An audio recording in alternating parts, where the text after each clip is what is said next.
In this week's About Your Retirement, of course, we have Jim in studio, and our question for Jim.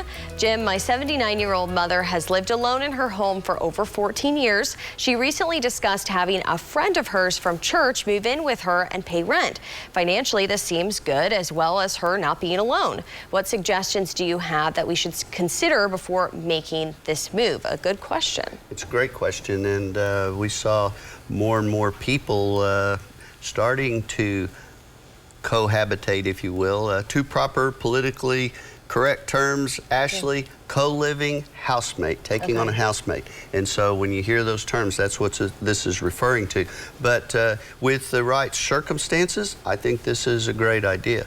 And so there's two possibilities here. One is like our viewer question today. Our viewer, her mom knows the person from church, and so they're talking about doing this together. And the other, obviously, would be somebody you don't know. And we'll talk about that next week. We've got viewer questions on both of these that we need to address. But there are some important considerations here, and we want to share some of those, give you some ideas, several advantages. Let's talk about advantages first. And of course, the first one is sharing expenses. Two can live cheaper than one. You know, the old adage there. And then one that I think is important is I think you discover that you're possibly going to have better nutrition, because with two people you'll do a little more cooking.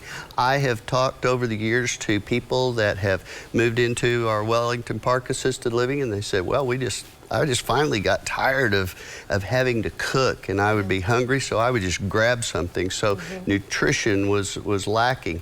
And so those are all very important, but one of the more important advantages is the loneliness issue, because people start getting lonely. And let me say it again, as I will say for the past 13 years, it's okay to live alone, but it is not okay to be lonely. That leads to other bad things that are bad for you.